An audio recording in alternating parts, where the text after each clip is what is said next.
Hello and welcome to FEIA's Financial Lunch and Learn series with Livingston Financial Group. Today's session will focus on the TSP. Our presenter is Michael Livingston, who will review TSP contributions, fund choices, withdrawal options, and investing basics. At the end of the presentation, we will have a question and answer session. However, because the group is so small, we will try to answer questions as they come up as well. Feel free to put any questions you may have in the chat box. At this time, I'll go ahead and hand things over to Mike. Thank you, Maya. I appreciate it. It's a pleasure to be with you all today. As she said, with us having a small group today, please feel free to unmute your mic and ask questions along the way. More than happy to answer them as we go through this. Or like I said, you could type them into the chat box and we'll try to answer them as we go along instead of having to wait till the end. That's fine with me. And in fact, I enjoy it that way better so that we can make sure we're all on the same page and we can be looking at the slide that you might have questions about. So I want to start real quick, just giving a quick update on who we are. Livingston Financial Group, we were actually started back in 1986 by my father. We are based in the Baltimore, Washington area. We are chartered federal employee benefit consultants, which means we are knowledgeable in federal benefits. We actually have to be we have to take a test every year and pass to be able to keep this designation. So it's definitely something that's very important to us. And it's something that's very important for you to know that when you're talking to a financial advisor looking for somebody who understands your benefits, this is one of the highest ones out there for people that are looking to work with federal employees in retirement planning. We do seminars every week. We're doing seminars. It seems like we have advisors across the country for thousands of federal employees. We've been doing this with the federal government for about 15 years now, and love working with the people. Excited about now being with FEIAA. And helping you guys as much as we can get through this stuff. Just to let you know who we are financial professionals. We are not part of the federal government. We are a privately owned company. We are certified to educate in federal benefits. We're also able to help you personally. One of the things we love about doing these seminars is the ability to keep it generalized when we're talking to you about all the different benefits you have, but then being able to maybe make it more personal where we offer you a complimentary benefit analysis that you can have us do for you. It's at no charge, of course, because you're a member of FEIAA. We'd love to do that for you and do that for you. That's something we'll talk about here as we go through and offer to you if you need. I will say that's an easy thing to get done. I showed you my email at the beginning. You can email me directly at michael@livingstonfinancialgroup.com. Or if you go to our website, livingstonfinancialgroup.com, there's a button that says submit your profile here. You can actually fill out your information on your time at your leisure, and it comes securely then to me and my business partner, Glenn. We are the ones that run the company now. My dad, unfortunately, passed away a number of years ago. So we are the ones that run the company now, but it's still a family-owned business. And we'd be more than happy to help you. We have advisors across the country. So if you're not in the D.C., Baltimore area, we do have advisors that cover different areas. Plus, we cover a couple different locations also. So again, more than happy to talk to you about your individual situation. You can email me or go to our website, and we can do that. That's enough of that for the beginning. Let's get into talking about your thrift savings plan.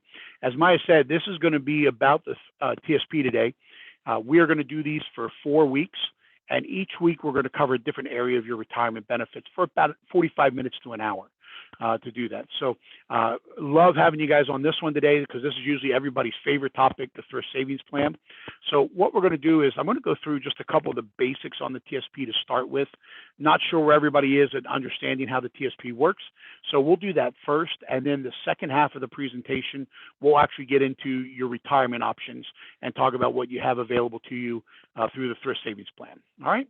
So first of all, when you look at this, we talk about this. When we talk about this, we've used the example of Joe Sample, looking at things and knowing that in a FERS retirement system, and I am assuming everybody on here is FERS. If you are not, please unmute your mic and let me know. I actually was at a place the other day. They had 3 CSRS employees at the facility, and I couldn't believe it. So I was amazed. So I'm looking at FERS today, unless I hear something different from somebody else. But in the FERS system, there are 3 retirement parts. There's the pension, there's the Social Security, and the thrift savings plan that are part of your retirement system. So today we're going to go just through the third part here. This thrift savings plan is where we're looking at today. So what's the purpose of the TSP? It is to supplement your pension. I will say for the CSRS, that was a much better definition.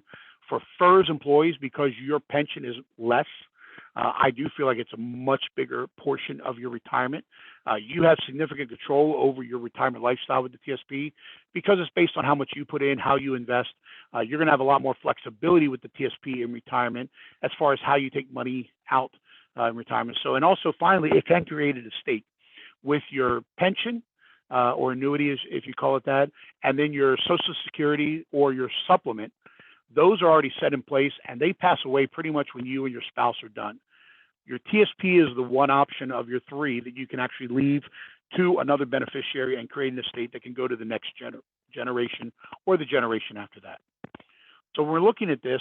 Let's talk through just some of the rules. And again, for those that just got on the call with us, I do encourage you, if you have questions, please unmute your mics and just go ahead and ask them. We have a small enough crowd here. I have no problem doing that.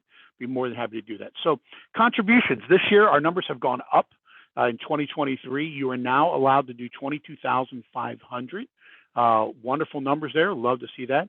That is pre-tax and Roth that you're able to do, or pre-tax and or Roth. You cannot do more than 22,500, but you can mix and match that between the traditional TSP and the Roth, which we will go through in a moment, the difference on those. Again, you could do any of those, but it cannot exceed, and I apologize, that should be 22,500 there on that line. And then if you're over age 50 or you were going to turn 50 this year, you're allowed to do an additional $7,500 as a catch-up contribution that you could do on top of the 22,500. So that's a total of $30,000 that you're able to put into your thrift savings plan starting this year. A very large chunk, and that is wonderful. And again, even that catch-up can be pre-tax or could be Roth. Either way, again, you just cannot go over that total. You can mix and match however you want to between them. And again, we'll talk about the differences in a moment. The best thing they do for you as a FERS employee is that the government does do a matching of 5%. They do 1% free, and then they'll match the next 4% for you. And that's always going to be in the traditional TSP right now. There are some laws changing that might change with the new Secure Legislation Act that went into place recently, but I haven't seen it yet go into place, that they might be able to change that. But right now, it is still all traditional TSP that any of the matching goes into. I will tell people, I have people all the time ask me, Michael, how much should I be putting in my TSP? And I tell people, the goal is we want to max it out, because the more you're putting in, the more you're saving for yourself. But you at least want to be doing the 5%. That way you're at least getting the maximum of what the government's going to give you. Now, hopefully many of you are already doing that, but maybe you have some coworkers or people that work under you that are not, that this would be something to say, hey, at least we're doing the 5%, because it's really like the government saying, hey, this is part of your salary package, and you're saying, no, I don't want it, I'll give it back to the government. And I don't think any of us want to do that. So let's definitely be trying to do the 5%. And then what I say is, if you're not doing the max, the goal is, let's try to get there over the years, either through pay raises. I know this year we should be getting a nice pay raise. So maybe take a chunk of that and put it into your TSP. Or, every couple of years, maybe try to see if you can do a little bit more, try to push it up a little bit more. So again, you can do up to the 30,000 if you're turning 50 this year, which is great. Again, it used to only be percentages. Now you can do dollar amounts. All right. The question, I have a question here, says, if retiring for another job, is the 22,500 a limit on contributions to TSP and a 401k? And the answer is yes. That's the total you can do between the two. You can't do 22,500 in one and 22,500 in another on that. So one of the things I will tell people, though, and this is let's do also a quick thing on that. Most of the time when people put money into their TSP, they do it over their 26 pay periods. If for some reason, and in this situation, you're going to retire early, say you're going to retire in March or April, you can actually talk to TSP and get them to withdraw money out of your paycheck to get the entire yearly amount in before you leave service. So you are able to do that and get it all in before you leave service the year you're separating from service.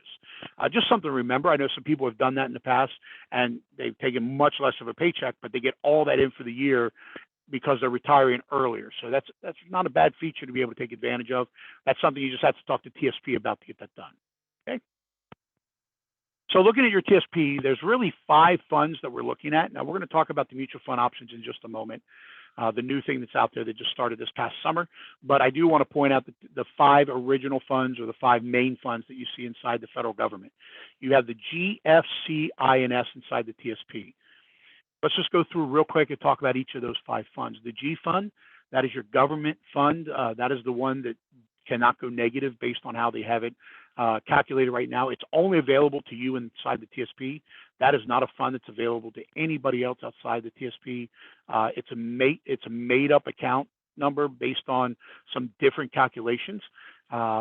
It's the one that you can never lose money on. And I tell people that is the best thing you guys have available to you during volatile times. You're hearing everybody talking about us going into recession, things that are happening now. That G fund is the best thing for you when we have volatile times like this. That G fund is also the worst thing that you have available to you, in the fact that too many times people with the G fund, they'll go and sit there and then just leave it there and never make any changes later. I will say the G fund, the amount that it grows per year is not nearly enough to keep up with taxes and inflation through the years. In fact, they're trying to work on trying to change the calculation to make it more like a savings account and have it even lower. So I tell people the G fund is a great place for money you need over the next 2 to 3, maybe 5 years. Outside of that, it's not a great place to try to keep your investments to make it for growing to keep up with inflation and taxes. Now, saying that, what is the right amount for you?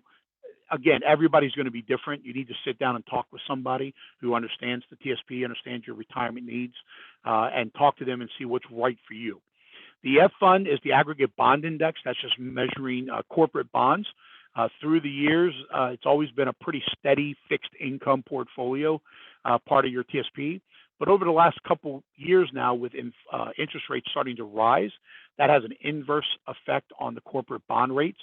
So you've seen the F fund probably have some negatives over the last months, over the last couple of years. That trend's probably going to continue for a little while as interest rates continue to rise. Once they kind of flatten out or start to drop again, then the F fund will be a nice place to look. But I tell people, just understand that's going to be a little more volatile than what you've been used to over the last 10, 15, 20 years.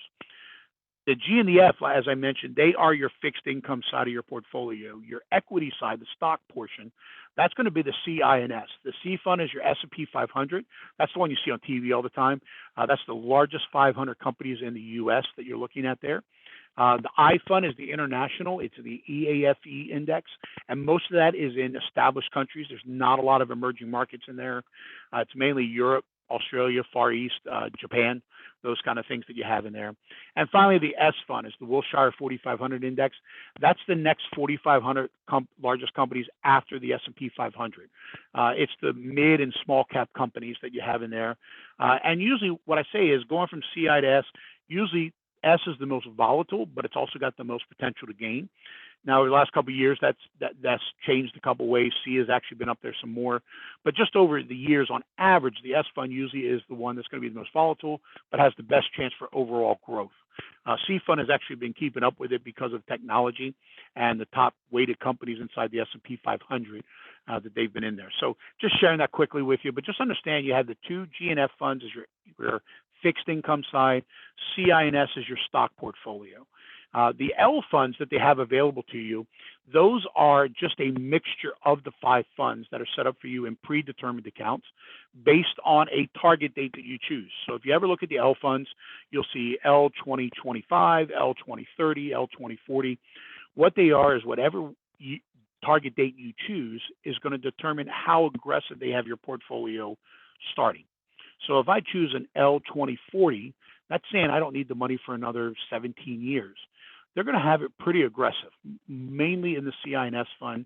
But every quarter, every year, they're going to reallocate that to make it a little more conservative until I get to 2040. And then it's going to become the L income fund, where you're going to have the G and the F primarily as your investment accounts then. L funds, I tell people, if you're not talking to anybody, you're not working with anybody, it's a great way to stay diversified. However, understand this, those L funds, the people that have set up those models, they've never met you. They had to set it up very generic. So they're going to err on the side of being very, very conservative. So I always tell people, remember, most people, and notice I said most people are not planning on the day they retire to spend their entire TSP portfolio. Most people are going to say, hey, I need money coming out on a monthly, quarterly, annual basis, but just enough to sustain and have this thing last me for the next 10, 15, 20 years based on your lifestyle and what you're needing. If that's the case, you need some of your money looking long term to keep up with inflation and taxes. So again, one thing I tell people to look at, and again, this is not a hard and fast rule, just my opinion, is that you might want to say, if I'm going to retire in 2030, 2040, or let's say 2030, I might want to look at the 2035 or the 2040 L fund if I want to use those, because it's going to keep some of my money looking longer. Remember that target date does not have to be your retirement date. Your target date is based on how aggressive do you want that portfolio invested. Okay, so just make sure you understand that a little bit. And again, highly encourage everybody to sit down and talk to somebody and see what's right for you. Now, I will say there is now available to you guys the mutual funds that have become available through the TSP. And what I tell people is this is still very, very new. It just started in the end of May, early June.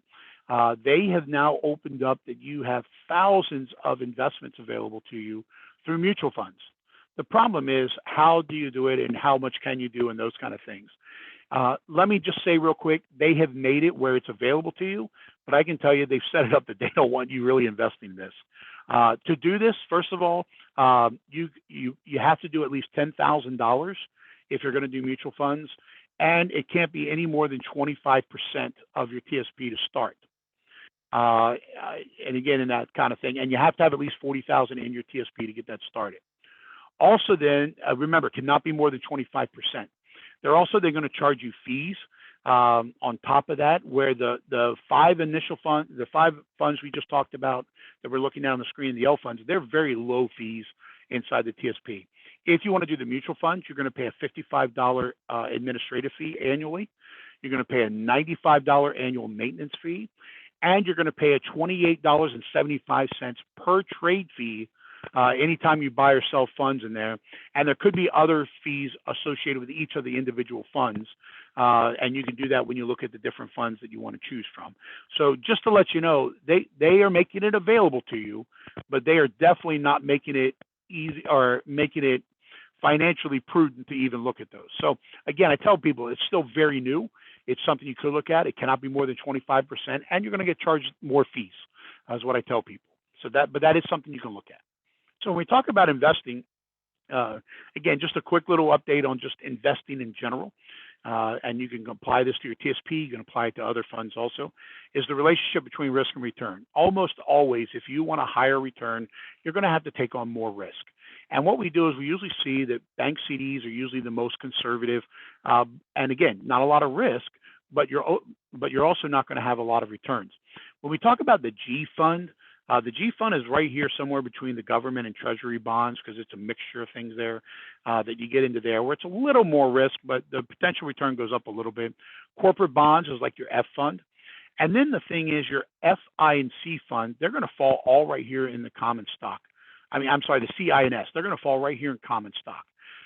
The problem is just what I said. We have those 5 individual funds that are going to give you pretty much you're either in the market or you're out of the market. Now, you do have the mutual funds available to you. 6,000, they say, are available. So you're going to have a lot more options now, but you're going to pay for it. So just to let you know, there's good and bad about the TSP. One of them is you do have some really low fee investments, but doesn't give you a lot of diversification. All right. So looking at that, then I also say about that risk returns trade-off. I love it when people talk to me and they come to me and say, Michael, I want to make a lot of money. I don't want to have any risk, and I want to be able to have the money available to me at any time. And I kind of laugh at that because I'm like, oh, of course, everybody wants that. and I tell people that investment does not exist. So if somebody tells you it does, run. That just does not exist. But I tell people there's 3 parts to any investment you're looking at. There's stability, there's growth, and there's income. And when I say income, usually liquidity might be another word to look for, where you can get your hands on the money. So I tell people, if right now you're in a place where, man, I need my accounts to grow, then that means you're going to have to make this portion of your pie grow larger, which means the stability or your liquidity, either one or both, would have to shrink. So again, remember, if you're going to want one thing more than another, you're going to have to give up some things. Remember years ago, my father had a friend come to him and say, Dave, I want to invest this money and I don't want to lose a dime. I don't care if I make anything. I just don't want to lose anything. So my dad put it in a very conservative investment. And when they did the review, the guy was like, man, the markets were up, a lot more. Why didn't I make more? Well, you said you didn't want to lose a dime. And so stability was his biggest thing that he wanted. So I tell people, remember, if you want one of these to be larger, you're going to have to give up one of the others. I will say there are some investments out there now. You'll hear people talk that, hey, you can get great growth and stability, you can't lose a dime.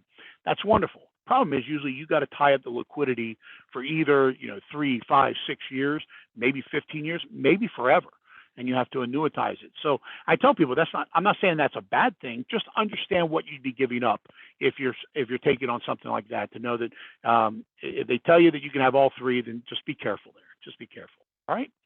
So we're talking about allocating what's right for you. Again, I'm going to tell everybody's going to be unique in the way they want to allocate their funds inside their TSP or other investment accounts. But things you need to worry about, diversification. Again, how diversified do you want to be? I always say the one thing I notice a lot with federal employees is they're very quick to do 100% jumps from one fund to another. Be careful. Because that could be now to me, I feel like you're gambling. So you want to make sure you're working on being diversified among different funds, whether it's because you know what you're doing, you're using the L funds, or you're talking to somebody. Risk tolerance. What are you able to handle losses?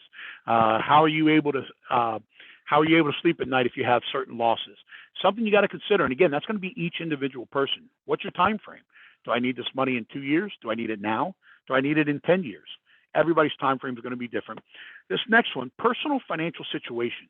This is very important to me because I tell people one of the biggest mistakes that I see federal employees make is they listen to the financial advisor that works in the cubicle next to them. Hopefully you got a little chuckle out of that, in that many of us take advice from somebody we're working with based on how they're doing their investments. Just be careful because many times they don't share with you their whole financial picture, and you don't know that. Oh, yeah, I'm telling you to be very, very conservative, or they're telling you to be very aggressive, but they forgot to tell you they have $500,000 sitting in a trust from their family. So just be very careful. You need to look at your situation and know what is right for you. Okay. And then finally, liquidity needs. How quickly do you have to be able to access that money?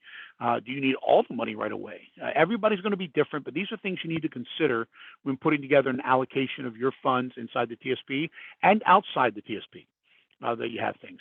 So let's talk real quick about the investments and being diversified. But let's talk about what I talk about with the Roth and the TSP.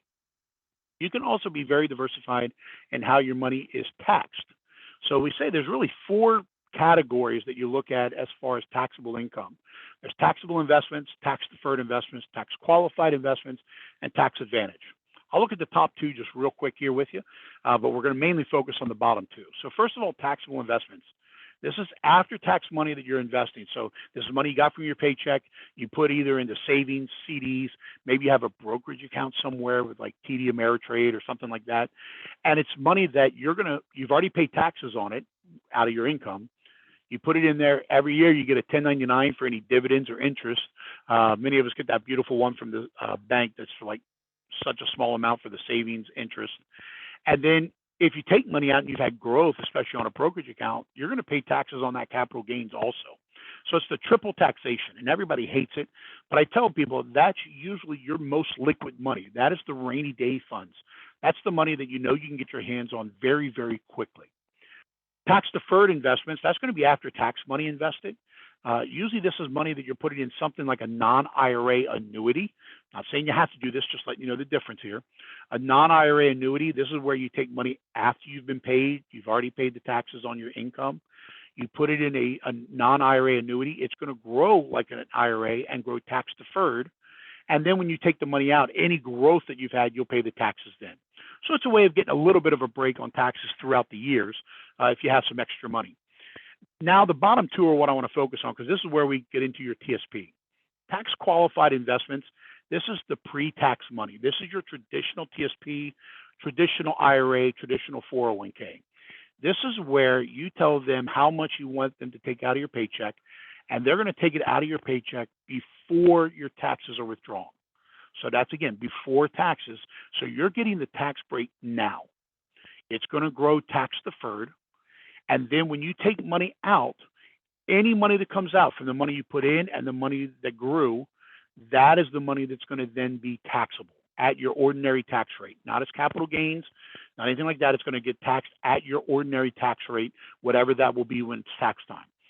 So again, understand, you're taking the tax break now. What happens is, if my salary is $100,000 a year, and I say put $10,000 into my TSP, when I get my W-2 at the end of the year, it's going to, or my 1090 W-2, it's going to show that my taxable income was only $90,000, is what it's going to show, because $10,000 of that came out before taxes.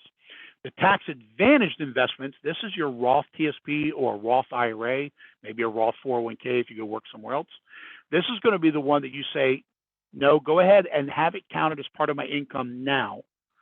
Let it grow tax deferred, but then when I take money out at the end, I'm going to take it all out tax free. And when I say really, it's the growth, because you've already paid taxes on the initial money you put in. So notice the difference between the two. As far as investing, there is no difference in your TSP. You invest the same in a Roth as you do the traditional. So as far as like which one has the better returns, it doesn't matter, because they can both be invested exactly the same way. The difference is, where do I want to get the tax break? So that the big part of that is understanding right now, if I do the traditional, I'm taking the tax break now. If I do the Roth, I'm doing the tax break in retirement. Which one is the best? The answer is it depends. Everybody's going to be different. A lot of people, I will say, have stuck with the traditional, even though the Roth has been available for a number of years. And the reason they stick with the traditional is because they're at a high salary now, all W-2 income, and they're at a high tax bracket. So they want to get the tax break now, thinking that when they're in retirement and at a lower income, they're possibly going to be at a lower tax bracket. I'll pay the taxes in the lower tax bracket, maybe 28% or 24% instead of at 35%. That's one of the reasons, but everybody's going to be different. I think it's good to have a little bit in both to be diversified. If I need money for some, I always tell people things happen in threes. So my brakes need replacing. The hot water heater went up in my house, which it just did in my house the other day, and my kid needs braces. Well, if I need to pull out a little chunk, but I don't want it to affect my income in retirement, if I have a Roth TSP or Roth IRA, then I can pull some money from there and not have it affect my taxable income. My traditional money I'll probably use to be that steady monthly, quarterly, annual income that's coming in every year that I know is going to be there. So that's just a little breakdown of tax side there and understanding how the Roth and the TSP and the traditional work. All right. So now let's talk about retirement. That's pretty much just an overview of the TSP. I will pause for a second. Are there any questions? And again, feel free to unmute your mics or write something in the chat if you have to. If there are any questions at this point. All right, I'm doing that good of a job. Wonderful. So let's keep moving here. So when we talk about retiring, a couple things that happened. Originally, when all this was set up with the retirement plans, IRAs, everything, the original thought was that, okay, we'll give you the tax break, but you're not allowed to touch this money before 59 and a half. That was the original rule. If you take it before 59 and a half, they were going to charge you a 10% early withdrawal fee on top of being taxable income. So a lot of people had to wait to 59 and a half. Well, one of the things is, as we all know, when it comes to tax laws, there's a lot of them. And one of the loopholes that they have in there now, and again, it's a real one. It's not a bad thing. You're not doing anything illegal. Is that they say if you are a regular FERS employee and you work for the government till age 55, and then you retire, then you are eligible to take money out of your TSP and take it out, have to pay taxes if it's traditional, but you will not have to pay the early 10% withdrawal. Okay, so age 55 is that cutoff there. Now, to be very honest, for FERS employees, most of us can't retire before 56, 57 anyway and be fully eligible.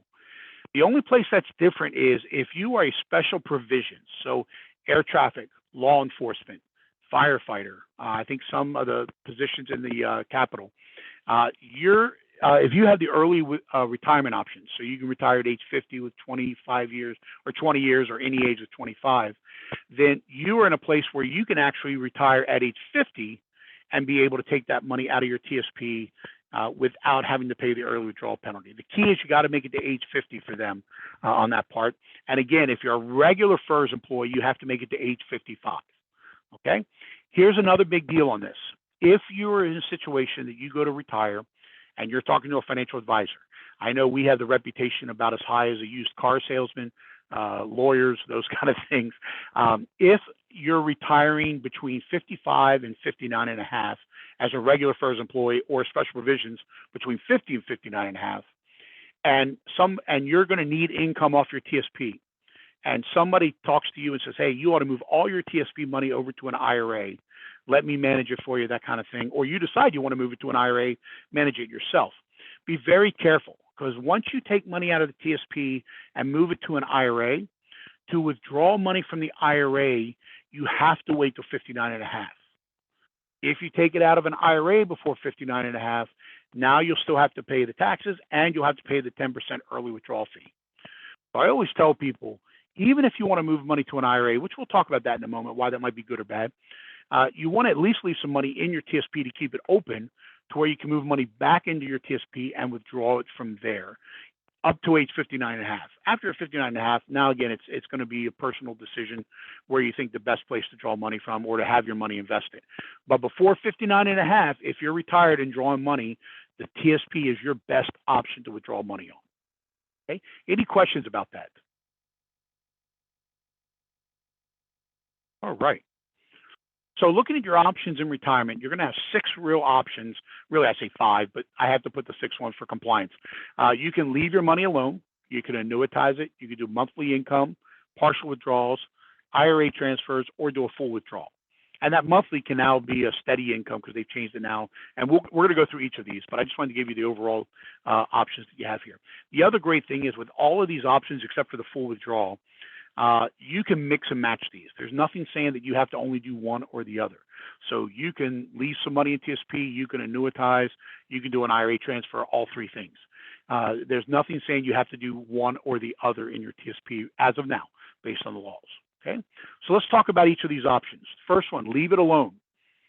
Where we're looking at leaving it alone is saying, in fact, when you go to retire, you are technically not supposed to do anything with your TSP until at least 30 days after you retire, because they have to get word from OPM that you have separated from service and get all that finalized. So what I tell people is when you do your retirement paperwork, you're not even going to do TSP paperwork. You're saving that for later. But if you want, you don't have to do a thing with your TSP when you retire. You can still keep it invested the way it is, keep having it allocated. You can still make your 2 changes per month. The only thing you cannot do is you cannot put new money into your TSP. And when I say new money, that means you cannot put in money that you're going to count in your taxes that year to say, hey, I put money in. You can roll over IRAs or roll over a 401k or some other retirement plan in there. You just can't put in what they call new money that you're counting for that year in taxes, okay? The other thing is you have to start taking RMDs, required minimum distributions.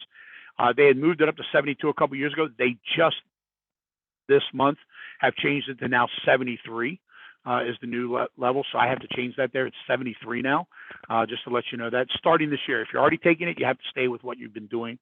But if you're not 73 yet, 73 is now the date you have to. And we'll talk a little bit more about that in just a moment, all right?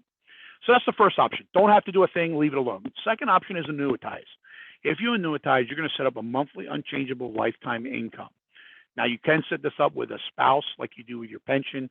We can have a survivor benefit on those things. You can have it paid out for a certain amount of time. But understand, if you do any of those things where you add on those guarantees for a spouse or a number of years to be paid, it's going to lower your payment. If you want the maximum payment, they're going to send you a monthly unchangeable amount that is going to stop when you pass away. The thing I hate about that is it does not leave anything for your next generation. So if I have $500,000 in my TSP and I annuitize the whole thing and I start getting payments and 6 months later I pass away, there is no money going to my family. That money is gone. You lose control of it, ownership, it's not yours. So I always tell people, be very, very careful if you're going to annuitize. You already pretty much have that with your pension and with your Social Security or supplement. Taking a third one, doing it, man, it ties your hands. So if you're going to annuitize, I always say talk to somebody or at least think about possibly only doing a portion of it that you're going to do. We normally do not see a lot of people annuitize. Where we see that happen the most is people that are retiring later in life, maybe in their 70s, maybe in their 80s even, and they have no family. It's just them. And they're like, you know what, I don't want to worry about it. Just set it up. Just annuitize it when I'm gone. I don't mind if it's gone. If that's the case, okay, that might be the right situation. But like I said, we rarely see that at that point. on that one. So the next option then is what they call periodic payments. So periodic payments is, like I said, it used to be you could only do monthly payments. They changed the rule with the Modernization Act a few years ago. You can now do payments as monthly, quarterly, or annually. You can set them up where it's automatically one of the three. Nice thing again too, the change in the law is you can actually modify them or stop them at any time throughout the year. And when I say any time, every month.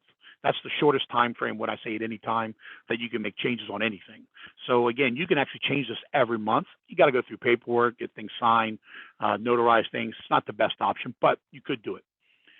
You could also then make your payments where you could either do it pro rata between your traditional and Roth if you have both, or you could choose just to take it from traditional or just from Roth. Again, the pro rata, again, if I have $500,000 and 400 traditional, 100,000 Roth, if I take out $1,000 a month, 800 would be traditional because it's going to be pro rata. 200 of it would be the Roth.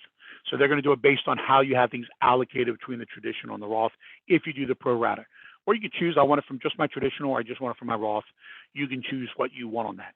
Very nice feature. This is the one we see the most often from federal employees. The only problem with this, and I tell people this is one of those concerns of long-term, is that if your money wants to keep up with inflation and taxes, I told you probably need to do some investing in like CINS. When you take out periodic payments or even partial withdrawals, you cannot tell them which fund you want to take the money out of. They're going to bring it out pro rata based on, and I just use a quick example. I have 50% of my money in the C fund looking long term, 50% in G. But when I take money out of the TSP, then I'm pulling out 50% of my withdrawal is going to come out of the G fund, 50% is going to come out of the C. I cannot determine which fund it comes out of. That's one of the drawbacks on the withdrawal part of the TSP. Just let you know that. Partial withdrawals, this is where you just want to take like a one-time take out of your TSP. They do offer you what they call in-service withdrawals if you're already 59 and a half. You can do this 4 times per year now. It used to only be once in your lifetime. 4 times per year, you can take money out of your TSP while you're still working. Where we see this most often is people that say, hey, I want to take out a portion of my TSP and move it to an IRA, and we'll talk about reasons why you do that in a moment, but that's where they would do it while they're still working. Once you retire, there's no limit in the number of withdrawals you can take as a partial. And you can do this while still taking your periodic payments. Again, it used to be a lot more restricted. They've made it a lot more flexible for you. So for the instance, if I'm taking $1,000 a month to live off of, and I have the what if where I need an extra $500 for something or an extra $2,000, I can do that as a partial withdrawal and not have to change my periodic payments. Okay, on that one again, but it's still going to come out pro rata based on how you're invested. The next option is what we call IRA transfer. This is just what we said earlier, where you take a portion of your TSP and move it to an IRA. Maybe you move it to your new company if you're going to work somewhere and move it to your 401k. You're more than welcome to do that. And again, remember, you can do it all. You can do a partial. The reason people do that is diversification is a big one. You have everything available to you inside of an IRA. If you go to a 401k, it'll be limited to their investments. I know the government has a lot of mutual funds now, but in an IRA, you can do ETFs, you can do gold, silver, you can buy into real estate if you want to. The world is your oyster. You can make the choices there. So there's a lot more investment choices than just mutual funds and the 5 funds that you have available through the TSP. You also control the withdrawal rate, income, lump sums, how you get taxed on that. Usually on your TSP, they're always going to tax you at 20%, almost always. So I always tell people, you can control those withdrawal rates, the taxable rates, those kind of things. Now, fees are going to vary depending on how you're doing it. If you're doing an IRA by yourself, then you'll probably be able to do it pretty cheaply through like a TD Ameritrade, something through, Charles Schwab, something like that. If you're working with an advisor, there's going to be fees.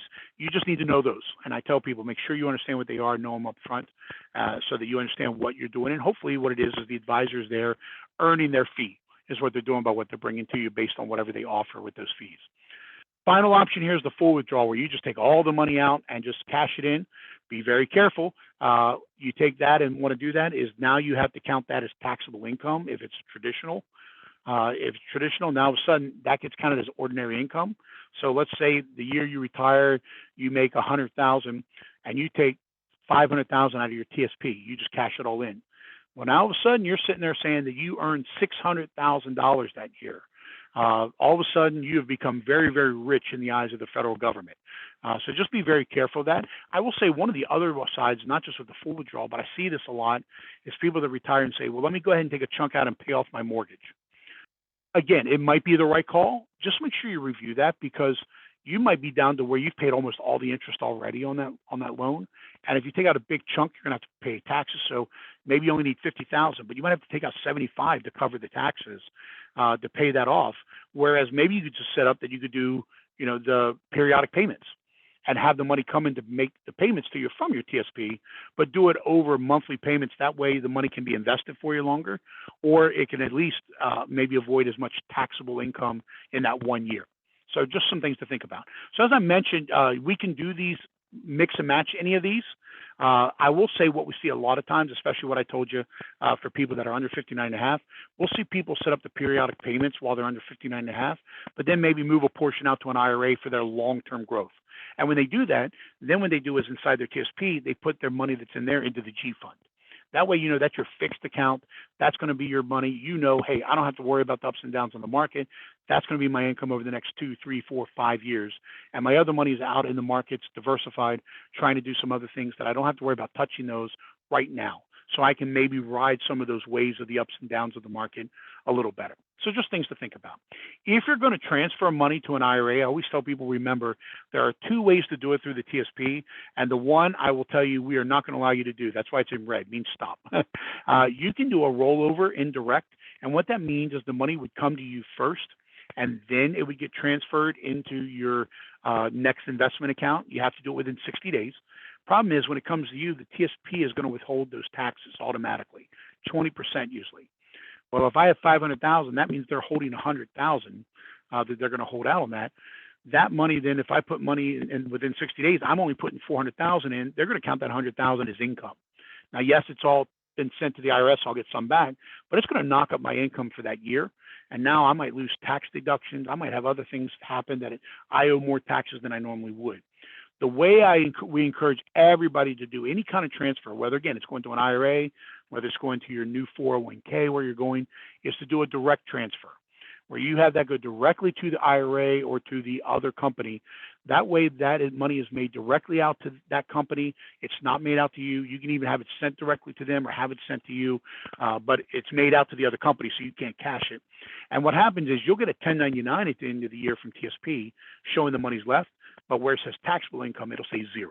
That's just something you turn in, and the only thing it does is let the IRS know that TSP is no longer the custodian on your money. That is the cleanest way to do that with the IRS. So highly encourage you to do that. When you look at I mentioned required minimum distributions. What happens is now I told you it is 73. Come that year, starting April 1st of actually the following year, you're going to be required to start taking out a portion of your thrift savings plan or your other retirement accounts also. And what the government says is you have to take that out each year. It's going to increase slightly each year. It's not a once it's set at 73, you're set for the rest of your life. It will get recalculated based on your account value at the end of each year. And what happens is if you do not take that out, for years, what it's been is they say, hey, we're going to charge you the taxes, but we're also going to charge you a 50% penalty. So that was probably one of the biggest penalties they have inside the IRS, because they want you to take that money out so they can tax you on it. So that's a lot of money to give to them. Now, I will say with the new Secure Act that just came out this month, they are looking at that being lowered to lower amounts, maybe 20%, maybe even only 10. We're looking into that now to make sure that we understand exactly what that is. Just understand that is something you do not want to miss. TSP is very good about letting you know what that is. Other investment accounts usually do, but remember, it always falls on you as the investor. That is your responsibility to make sure you take out the money that you need for your RMD. Okay? Last thing I want to hit with everybody, and then we'll just open up for some questions, is just some forms. TSP for years had a number of forms that you could download to use for anything you wanted to do with the TSP. Almost everything now is the TSP 99. You can do almost everything now through their website. If you have not been on the TSP website since May or April of last year, they did change things, and you have to re-register to get on there because they added in the mutual funds and they changed who they were using. I know they were having the hardest time at first. People were waiting hours, having all kinds of glitches. They are working to fix those. They are getting there. I do know it's getting a little easy to work with that's there for you. So that is where we are with things, to let you know that everything is online now. As I mentioned, we are more than happy to help you look at retirement, see what's best for you. Like I said, we've been doing this for over 15 years, working with thousands of federal employees to do this. More than happy to offer you a complimentary benefit analysis. You can email me at michael@livingstonfinancialgroup.com, or you can visit our website at livingstonfinancialgroup.com and click on the submit profile here. It'll give you a secure form that either you can download and fax into us, or you can fill out electronically online and then have it securely will come to us. So that's it for TSP today. Let me open this up. Are there questions people have right now?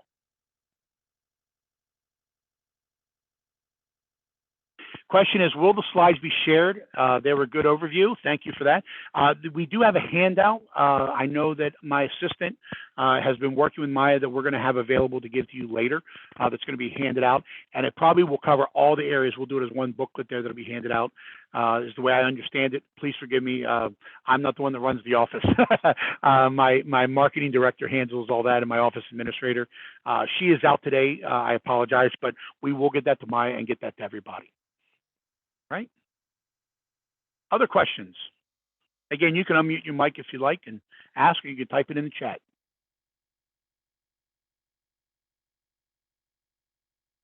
Well, if there's no more questions, Maya, I'm not sure if you're still there. Thank you all for the kind words. Appreciate that. Maya, if you're there, then we can close out the meeting today. Okay, I just want to say thank you, Michael, for your time, and I really appreciate it. I will send out the materials to everyone later this afternoon or tomorrow once I get them from the office administrator. And in the meantime, again, if you have any questions, feel free to email us at the office at FEIA email address, and I will get it the message over to Michael. Thank you again, and enjoy the rest of your day. Thank you all.